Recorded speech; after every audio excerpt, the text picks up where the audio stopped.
Amen. So Amy and Michelle both said they're excited to hear what I have to say today.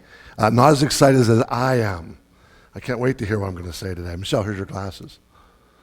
Because I know all your notes you're going to take and everything. You probably need those. Well, one morning, Ray Blankenship was preparing breakfast at his house. And he heard some terrifying cries from a young girl. Looked out his window, and there was like a stream out by his Andover, Ohio home, and it was flooded because of all the rain. And this girl was being swept down this fast-moving stream. And what he knew is the stream disappeared underneath the road and then dumped into a culvert, and he knew he had to do something. And so Ray ran out the door and was racing along the stream, trying to get ahead of where the girl was. Finally he did, and he just jumped into the water, and as he came up, he happened to be right by the girl, and he grabbed hold of the girl's arm, and it was very close to where it disappeared underneath the road, and he was frantically reaching out. He finally grabbed what he didn't know was either a rock or a branch, and he grabbed it and he held on to it.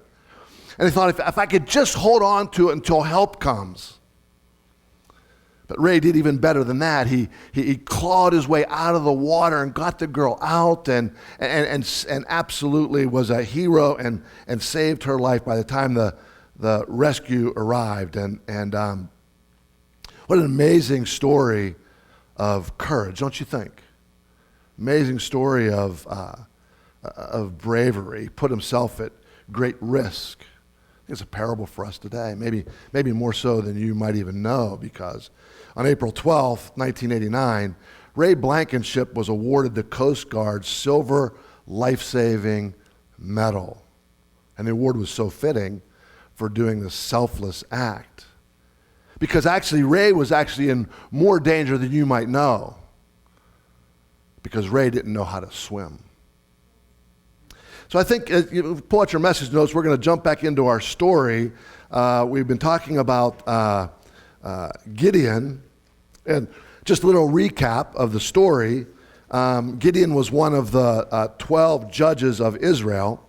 We talked about a couple of the other ones. We talked about Deborah and how they were these great, they were very wise. They were like spies. They were really like generals. And then Gideon comes along, and Gideon's more like, who would we say?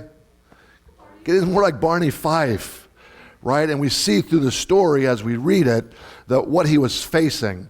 So the Bible said this in Judges 6:2, because the power of Midian, that's who was coming against the Israelites, was so oppressive, the Israelites prepared shelters for themselves in mountain clefts, caves, and strongholds.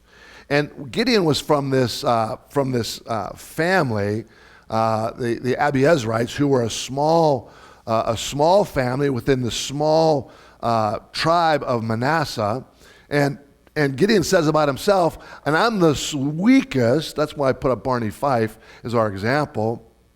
I'm the weakest in my family. So it seems kind of odd that, God, why would you choose? Why would you come to me? And so when we find Gideon in the story, Gideon is threshing wheat, right? He's separating the wheat from the chaff, but he's doing it down in a wine press. Because why? Because, well, he's terrified of the Midianites. And so he calls on Gideon to do something. And as a matter of fact, we read in the story where God actually calls this Barney Fife character that we find in the story in Judges, he calls him a mighty warrior. And the big idea last week when we talked about that was that one thing about God is, and this is a great thing, this among so many in my estimation, is that God doesn't see us for who we are like we often do ourselves. God sees us for what our potential is. And I think sometimes as parents, we see that. Maybe we even exaggerate it a little bit. We want our kids to even have more potential, but we have a tendency to do it with our kids. We see the potential that they have, right? Rather than where they are in their life at that at that particular moment.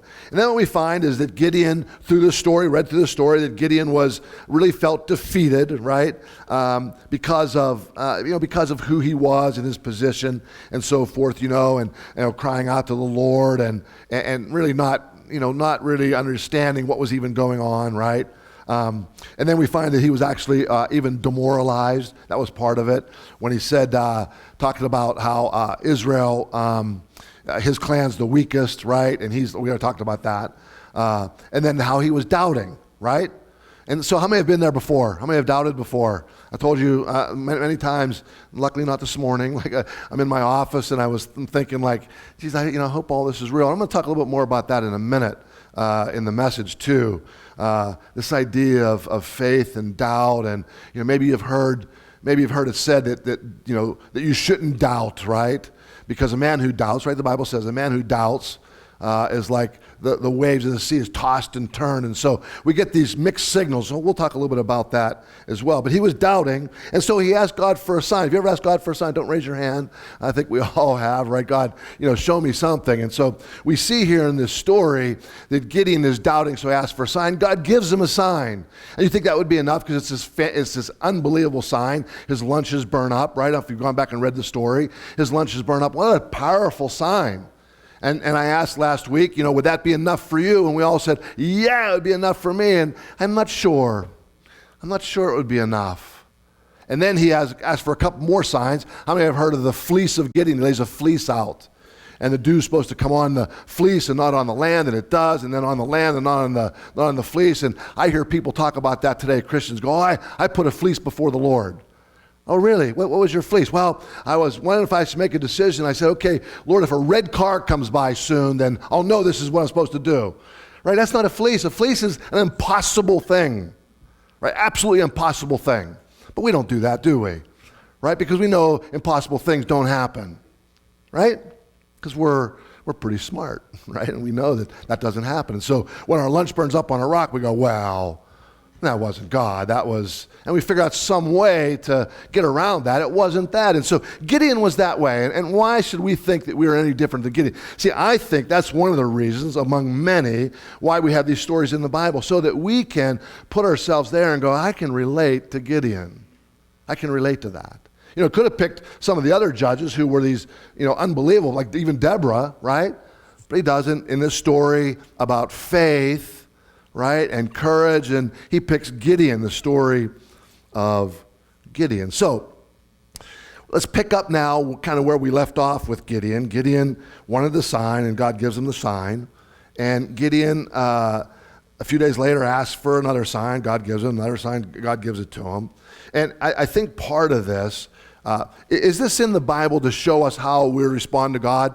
All this about it? No, I don't think it is. I think it's to show us kind of how we are. And what I like about this with Gideon is that Gideon can only hold his faith together for about 24 hours. Right? How about you? How long can you hold your faith together for? This is Gideon. This is the man in the Old Testament that the writer of Hebrews chooses to tell us about, talking about faith. Well, great, 24 hours, come on. Sees this great thing, and so let's go on with the story. Let's kind of pick up kind of where we were there. So in verse 27, in Judges chapter 6, God tells Gideon to do something. And so he tells him to tear down his father's altar to Baal. Have you heard of Baal in the Old Testament? I don't know if that rings a bell to you or not. Lot to learn about that. We can talk about that sometime. But so he tells him to tear down this altar to Baal and then construct to him another altar. Right now, keep in mind now. So Gideon asked for a sign, and God gives him one, and then asked for another sign, asks for another sign, it gives it 3 signs, not just one, but 3. So now God asked Gideon. You want to maybe ask how did God ask him? I don't know, but maybe it's something in his mind. Someone asked me the other day, how do you know if God's speaking to you? I said, it's difficult, because you know who God sounds like to me when he's talking to me. If he talks to me, you know who he sounds like? He sounds like me. Sounds like my voice, That's why I doubt and I go, well, that wasn't God. Who else's voice would it be? Right? And so he speaks to, I believe he's always trying to help us and guide us and direct us, not just in these, by the way, I have a funeral due today. That's why I'm dressed in a suit, just so you know. So he, how would he do it? And so he wants to impress on us. He wants to lead us. He wants to guide us. He wants to help us. I believe all those things. How does he do it? Well, he does it through we learn in the Old Testament, through a still, small voice. He's not in the great winds and thunder and all that kind of stuff. That's what we'd like to see, right? Even with Gideon. Even though Gideon, it was in all those things, Gideon still was like, I'm not sure. Here's why I say that. So he asked him, to tear down this altar that his father built, and then this pole, which most scholars think it was a tree, this kind of sacred tree or whatever, to tear down the altar, cut down the pole or the tree, and use it to build an altar to God. And so Gideon goes, okay, I'll do it. When does he do it? You know the story? He does it at night. I think he does it at night. Is he afraid of the Midianites? Not in this instance. Who's he afraid of? Afraid of his own people. Like Gideon still, like all this stuff that God did, Gideon still was like, I'm not sure. I'm not sure. That's why I say, friends, listen, this is in here to show us a little bit of ourselves. And so maybe even to maybe not be so hard on yourself, and to say, this is all part of it. Like this whole journey. Life is never about. And you should know this by now. I think you do probably. But life is never about the destination, is it? Michelle was talking the other day about her and Brent, how Brent loves being in plays. He loves acting, and after the play is over, he kind of gets a little depressed, right? Why do you think that is? Well, because it's done, right? The joy necessarily wasn't in the completion of it. That's what we think sometimes. In the completion of it, the joy was in the whole ride, wasn't it? The joy was in coming to practice and the whole thing and being with one another and a lead up to, just like Christmas, right? How many are let down after Christmas? A big holiday like that after Christmas, the days after, you're like, oh man, kind of sad, kind of depressed. It should tell us that really it's not the destination, it's not the achieving of the thing that's meaningful to us. It's the challenge, it's the struggle that gives meaning to life. And so we have here with Gideon. Gideon, he has this small faith, and I think that's if you want to write this down. There was actually a book by N.T. Wright by this title. But I think what this shows us here is that these stories are not about great faith. These stories are about small faith, but a great God. N.T. Wright wrote a book. It's a great book. I recommend it. And so what I love about this is that this whole thing about a destination, God is never dangling before us some major big thing. All God desires from us, from you and I, is to take the next step of faith. That's all. But oftentimes we see it too grand, don't we?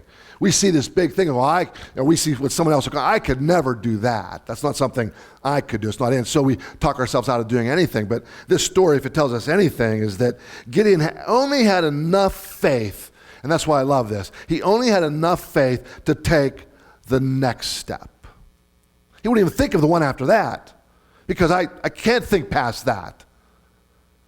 I just have enough to take the next step. And what I love about it is God is, to me, as I read kind of between the lines, God is kind of like, I'll take that. Because that's all I'm really looking for. I love this because there's a man in the New Testament, and I've been talking to people about this just recently. A man in the New Testament his son needed healing. And so he believed, and I'll get back to that in a little bit, he believed that Jesus might be able to heal his son. So he goes to him, and he asked him to heal him. He said, Lord, I believe, but help my unbelief. Anybody been there? And I believe, but help my unbelief. And so that's this faith, that's this belief that enough to get us to take a step. Because we have to have enough at least to keep moving forward and not give up. And the struggle being so important, the struggle being part of life. That's why I love it. I could bring all kind of stories in. Bring a story of Jacob in, when Jacob wrestled with God. Jacob was this, I was even telling Jamie about this, huh, Jamie? Jacob was this trickster. Actually, his name meant trickster. He tricked his father out of Esau's birthright. He was constantly tricking people. He was constantly being tricked. He was tricked into marrying somebody he didn't want to marry. His whole life was around that kind of thing, right? But God never gave up on Jacob either. And one time Jacob finds himself wrestling with this stranger who we can imagine who this might be, wrestling with God, and he ends up injuring his hip from this wrestling match, and he's changed forevermore. His name is changed from Jacob to Israel, and Israel means those who wrestle with God. And that's the whole story of Israel, isn't it? Israel, throughout the whole Old Testament, they did nothing but wrestle with God. And so if that seems to be the story of the Bible, why would that be different than for us? And friends, I think that's what we do. And there's nothing wrong with it. I think it's a good thing that you wrestle with God. And wrestling with God isn't this idea that you need to have great faith and never doubt. No, it's having faith when you have doubt. Right? When you're not sure, when you're puzzled, is this God? Was it really God's voice? Is it really you, God? Because if it's not, I'm going to be awful embarrassed, right? And I don't want to be. Who wants to be embarrassed? None of us want to be embarrassed. And so we wrestle like Gideon wrestled with this idea. Is God? What did he say? If this is really you, then do this. Okay, he does that. Okay, God, if it's really, really you, what's he doing? Like he's doubting. But all along the way, he's got enough faith just to take another step. Do you have that kind of faith? Do you have the kind of faith? Don't worry about the great faith to go out and do these great. Do you have enough faith to take just the next step? And that's the purpose of the story. Or at least one of the purposes of the story, in my estimation. Do we have enough faith, no matter who we are, no matter how old, no matter how young we are, Josh? Do we have enough faith to take a next step? Joe, don't hit him, you too. No matter how old you are, I won't mention Marty, but no matter how old you are, do you have enough faith to take the next step? And this is what we see in these stories, and this is what we see with Gideon. And Gideon is like the man in the New Testament. Lord, I believe, but help my unbelief. And then, as the story goes, Gideon goes on to through a series of pruning this big army, God pruning kind of this big army. You should read the story. It's really fascinating, right? And there's so much embedded in there, so much depth to it, that you could just take small parts of it and go deep, and it's exciting, and it means so much for your life. We don't have time for that this morning, but he prunes it down to 300 men, and he takes his 300-man army. And at the end of the day, it's not Gideon's great faith that has him, right? Because that's what we see. When we tell these stories to Sunday school classes, to children, we talk about Gideon's great faith and what he did with just 300 men. Isn't that true? Maybe that's how you know the story. What a great man of courage and faith Gideon was. He went with 300 men and defeated the Midianites and chased them out and all this stuff. Wow, what a great man. No. Read the backstory. Gideon wasn't that guy. And the whole story is that we can relate to Gideon of small faith, but thankfully we have a great God.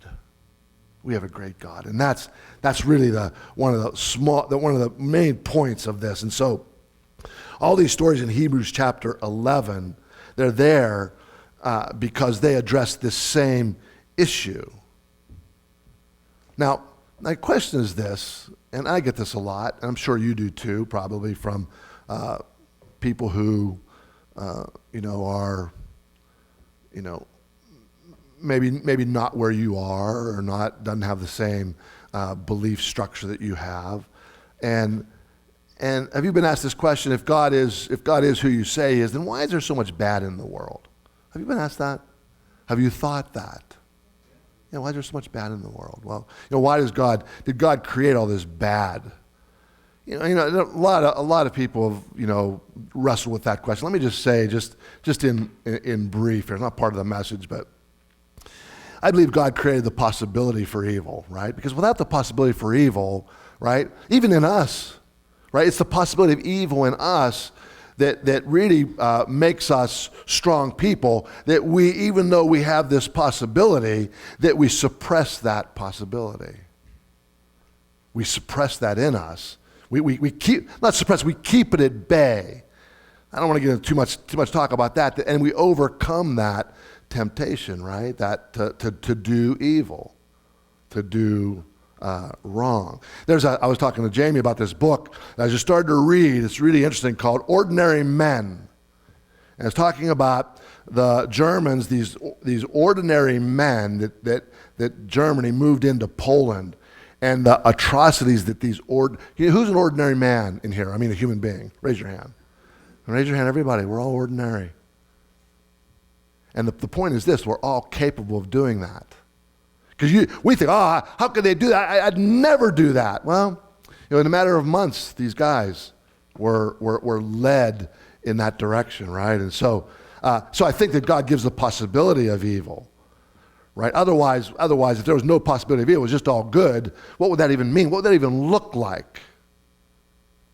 And so the possibility is there, and it's for us to struggle with that, like Israel struggling with God. And so we need to take these small steps, even when we feel a bit uncertain. Small step. Even when you feel a little unqualified. You ever felt unqualified?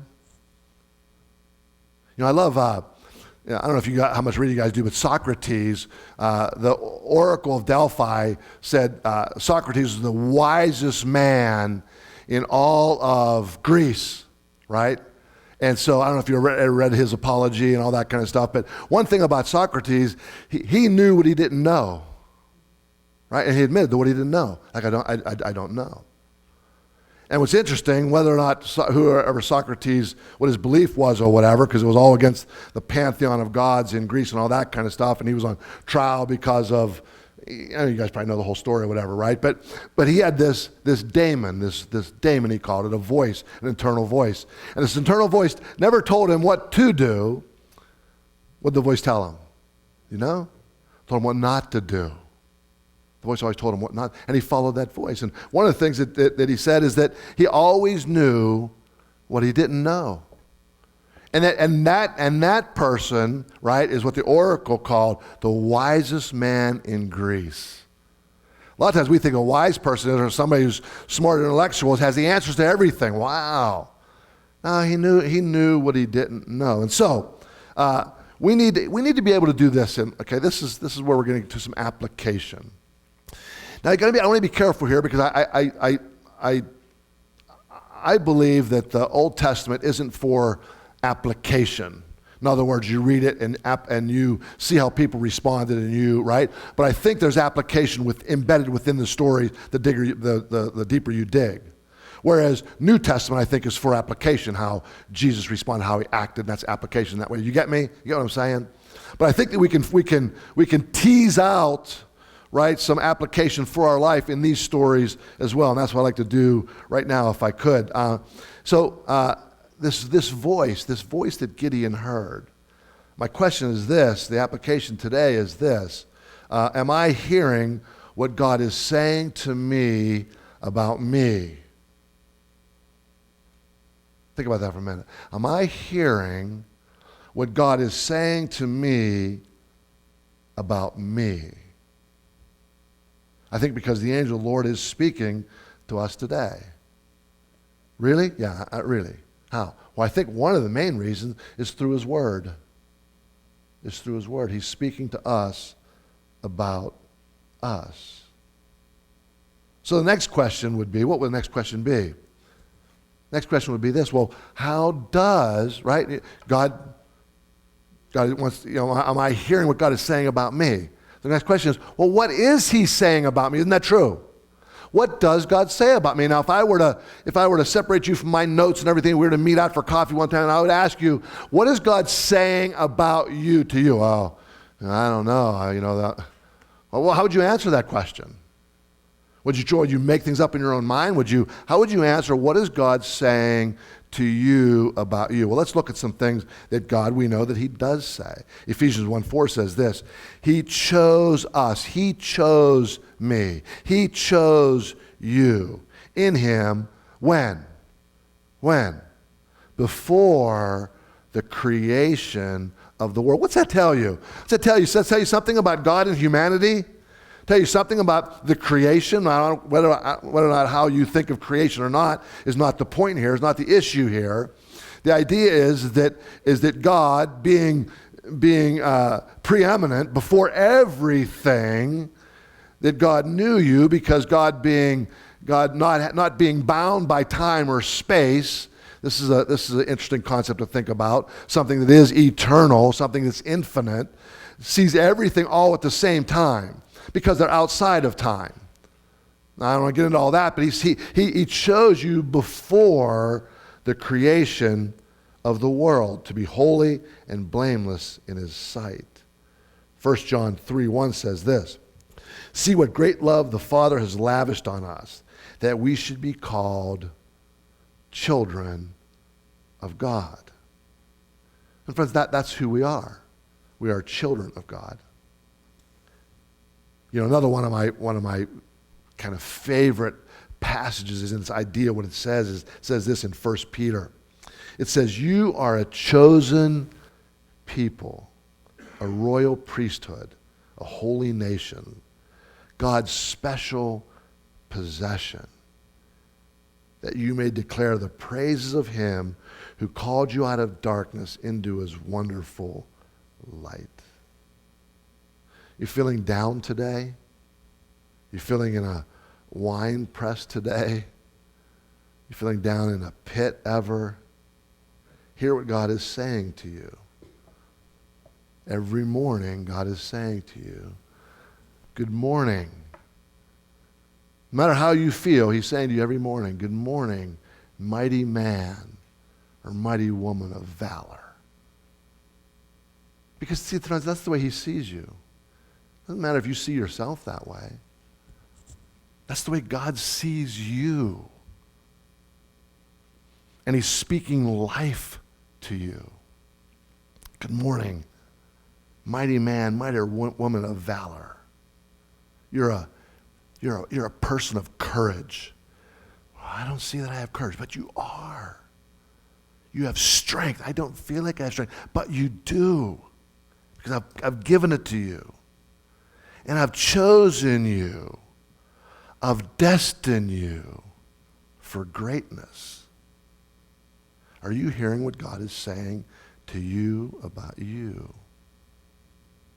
Or are you just listening to your own negative self-talk? Are you hearing things like God is for me? God has good in store for me. God will empower me. God will work through me. Let me talk to you about something just real quick. You know how sometimes in here through music or whatever, you'll hear the squealing coming through the speakers? You ever hear that?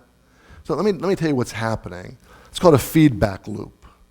What's happening is this mic is an input, and my voice gets inputted into there and goes through the system and gets to an amplification, through an amplification process. So my voice then gets amplified. Now you know this, right? It's being amplified. It's coming through there, so I could speak softly, and you could still hear me being amplified through there. So what happens is the feedback loop is this. When my amplified voice, you can't put a mic in front of that, because my amplified voice gets put back into the input, and it's amplified. It's amplified. Now it goes back through, it gets amplified even more and comes out. And if you continue that loop, what's going to happen to that speaker? The speaker's going to blow up. It's going to blow up because it keeps getting amplified. Why am I saying this to you? Because it's the same with our life. It's the same with so many different things in our life. Now, I'll talk about it in a way that maybe it won't step on anybody's toes, but you make the application in your own life. So there's a phobia. Where's Scott at? Scott's here. Scott may know this phobia, where it happens to, unfortunately, it happens to a lot of, not a lot, but a number of women when they're going through kind of a rough period of change of life, oftentimes, where they leave their house and they're maybe going to the mall or something, and they experience some physical symptoms like some heart palpitations or something like that, and so, or a panic attack. Anybody ever have a panic attack? Yeah, I think we all have had those from time to time or whatever. Get this panic attack and they're trying to go to the mall and they start hyperventilating. They can't breathe, and so they go, I can't go there. And they turn around and they go back to the house. And as they're going back to the house, what happens? Those symptoms start to subside. And they start to falsely imagine that, well, something bad was going to happen at the mall, and so turn around and now, right? And so that's reinforced then. Well, I can't go to the mall, and so then they go try to go to another store, and maybe it happens again, and they can't. Then it's like even going outside. I can't do it. I can't go outside. And then they're bound to their house, and then fear they can't even go outside. This phobia, right? And what's happening? That's this feedback loop, isn't it? This feedback loop. And friends, that's what happens. Listen, be very, very careful of your self-talk. Of what are you saying to you? What are you hearing God? Are you hearing anything that God is saying about you? And if you come to church and you hear, and I tell you things that God is saying to you about you, do you believe it, or do you believe your own self-talk? I'm just no good. Something bad happens. Well, that's just me. That's just the way I am. And it's self-fulfilling prophecy, is it not? And you fall into that whole cycle, that feedback loop, right? So you tell yourself that, and then something happens that reinforces that. It amplifies it and goes back through again, and you're even more certain about it. And it's this negative feedback loop and so that's what you see in people. You see that if somebody gets into a depressed state, right? Oftentimes they have to hit really rock bottom sometimes before they can ever even try to find help to get out. Because that endless feedback loop. So, friends, that's why I say this is so important. This is extremely, extremely important. Gideon needed to hear the voice of the angel, what the angel was saying to him about him. And hear it and believe it. And believe is an interesting concept, isn't it? Believe. I told you before, I believe, help my unbelief. Because here's the thing, friends. If you believe something, how do you know that you believe? I've said it many times in here. How do you know that you believe it? Just your own self. Think about it in your own life. How do I know if I really, really believe something? Well, I know if I really believe something, I show it by my actions, by what I do. That's how I show that I really believe something. Now, the problem is that when this is talked about, right, when this is described, oftentimes legalism creeps in. Because here's the thing. If I really believed that God lived in me. People say, do you believe in God? Sometimes I feel like I'm almost not even qualified to even answer that. I'm not qualified I shouldn't answer it. Because what's the ramifications of saying I believe in God? I mean really believe. Now I could just be saying, I believe in the idea of God or something. I believe in it. But if I really believed, really, that's why I love that statement. God, I believe, but help my unbelief. Because I really believed.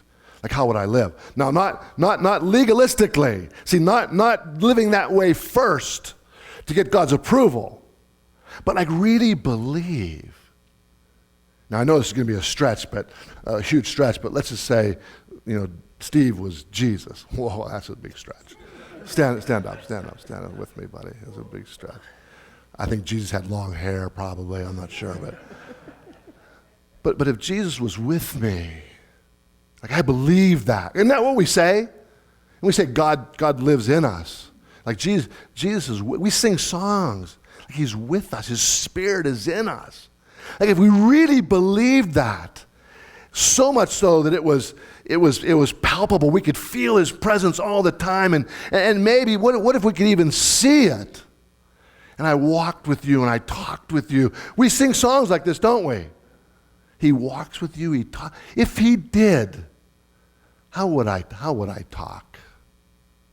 How would I be to my wife? You follow me? Like if I'm talking about really believe, you know? And that's why I love this. I believe, but help my unbelief, because like I want to believe. Do you want to believe? Like, I want to believe so bad. You can say, thanks, buddy. Right? But I have to be honest. I got to be honest with you. You know, my actions say a lot of times, Jeff, you don't believe. You don't believe. Because if you did, you wouldn't say some of the things that you say. Right? You wouldn't do some of the things that, if you really, really believed, like really believed. But I do, but help my unbelief.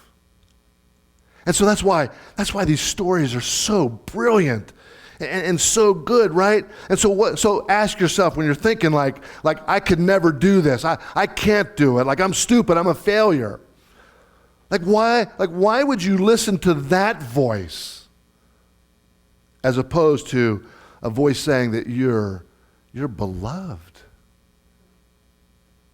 Like you're a warrior.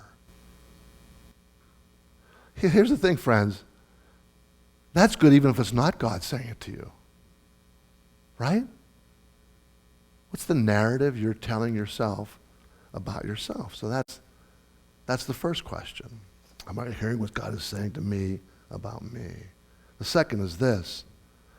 Are you speaking what God is saying to others about them? In other words, this. Think about this for a minute. Are you the voice of Gideon's angel to others? Is that you? Or are you a different voice to others? The Bible calls another voice an adversary, one who is against. What voice are you to others? You know, when I get into that message I told you I want to talk about being impeccable with your word, man, this is huge. This is big. This is big. You know, Pete and I have known each other for a long time. I have a lot of good friends, but Pete's like not to say others aren't, but Pete's like my brother. And that's good and that's bad. Because I know Pete's buttons, he knows my buttons, right? Like we know. Like I know. Pete can get under my skin like that. Just like that. But I can get under his too. And we know. And so what happens is, this is what happens. Isn't this right, Pete? What happens is, it starts in fun. Always starts in fun. But then, he has a little bit more fun than I do. You got it? So then, I want to have a little fun too. At whose expense? Well, at Pete's expense. And then it goes too far. Isn't that true, Pete? That's true. And it happens in all of our relationships. You got to watch that. You got to watch that. Are you the voice of Gideon's angel to those around you? What a great question to ask yourself, isn't it? Isn't it? What a great question. What voice am I to others, to those around me? Listen to this. I know it's going to hurt. It hurts me. Ephesians 4:29. Don't let any unwholesome talk come out of your mouths. Well, that's too all-encompassing. I'm sorry. I don't really like that being there. Let's not talk about that, right?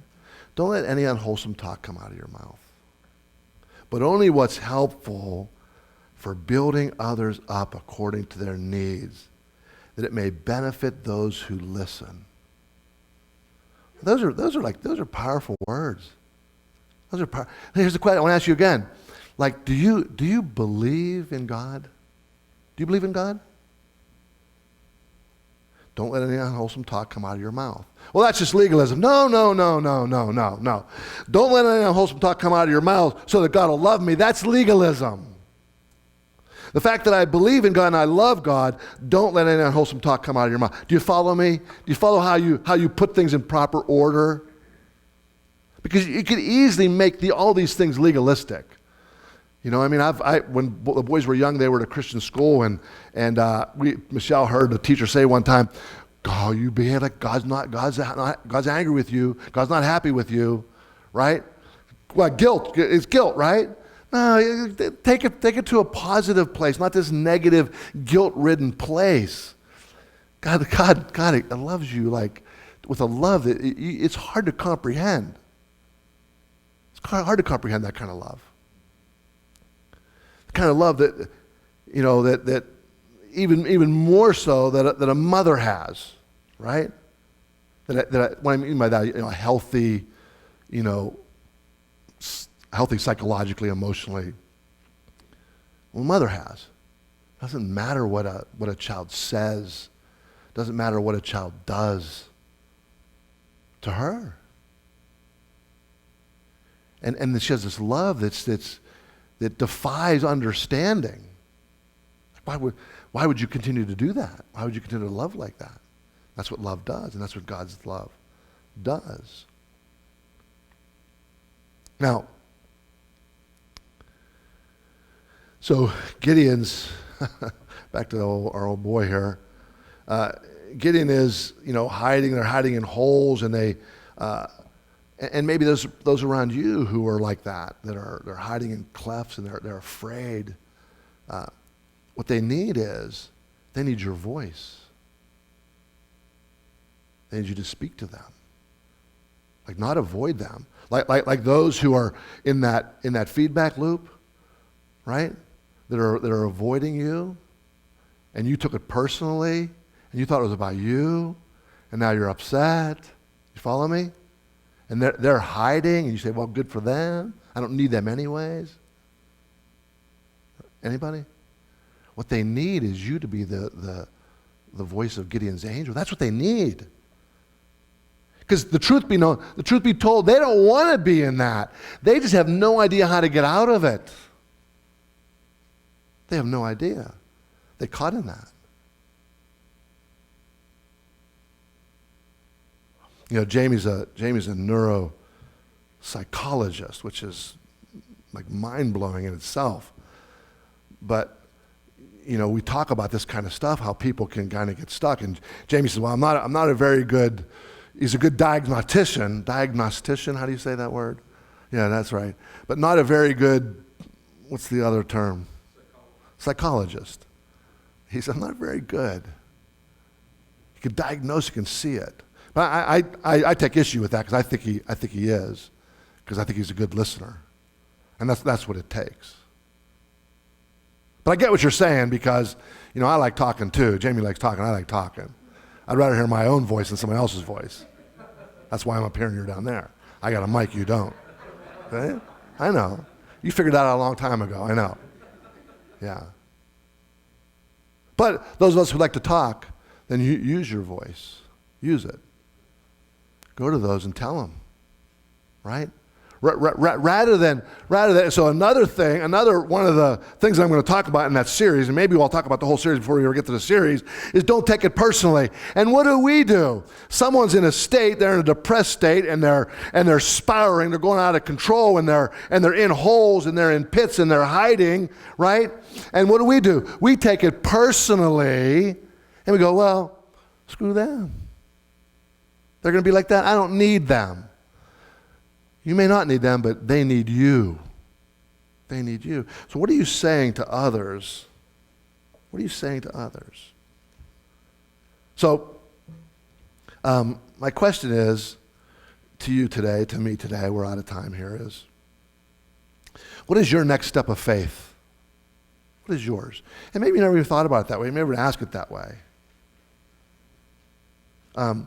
Jake's story, put Jake's picture up there. Remember Jake from last week, Jake Olson, the blind football player, right? I think it's a good metaphor for us today, is that to learn to live by faith and not by sight. And that's not to say you do blind, stupid things. That's not what this is about, right? Maybe you're thinking, I just don't know. I can't see. If I could see, should I start this new business or not? If I could just see the end, if I could just see there, then I know what the next step is. No. Now let's take the next step and see where that next step leads you. See, and that's all I believe in my heart. That's all that God is asking us to do. Just take the next step, friends. The next step. And this is a story we see in Gideon. And next week, I can't wait for Luke's going to bring the story next week about Daniel, about how does faith face the future. I told Luke, I said, Luke, this is probably maybe the most important message in this whole series for us today, right? How many of you are wondering about the future? Anybody wondering about the future? Anybody wondering about even next week? Right, with everything that's going on with Russia and with China and right, who knows what's going to even happen tomorrow? People are dreading right now the end of the month, opening up their 401k statements. Oh, I don't even want to look at it. Right? What's going to happen? Luke's going to bring a powerful message next week. You don't want to miss it. How does faith deal with the future? How does faith handle the future? And what a great example through Daniel's life. You're fantastic. Don't miss it. Don't miss it. It's going to be really, really good. Really good. Well, let's stand. Let's have a closing prayer. I got a funeral I got to go to. Father, thank you so much for today, and as always for all the amazing things that have been preserved throughout centuries. These stories that have stood the test of time, and we can look at them today, and they can still be meaningful and relevant to us today, that we can dig deep, and no matter how many times we read them, there's still more to discover. What an inspired collection of writings that we have. Not many books do that kind of stuff, so we're so thankful for it. And not for it itself that it's some kind of holy thing or whatever, but we're the ones that are holy, and it'll help us live the life that you desire us to live. A life of joy, a life of abundance, a life of meaning in the midst of seeming chaos. So we thank you for all that. Help us as we go, each one of us, to internalize the things that we hear, and by your Spirit, God, that the things that were appropriate for each one, that they may hold on to that, and the other stuff, just let it blow away, God. But by your Spirit, bring meaning to some of the things that were said, and help us to ingest them and to ruminate on them, so that we can be a better version of ourselves, better today than I was yesterday. Not better than somebody else, or not better than ideal, but better than I was yesterday. And that's a simple next step. We thank you in your name. Amen. Amen. Thanks, friends. Have a great day.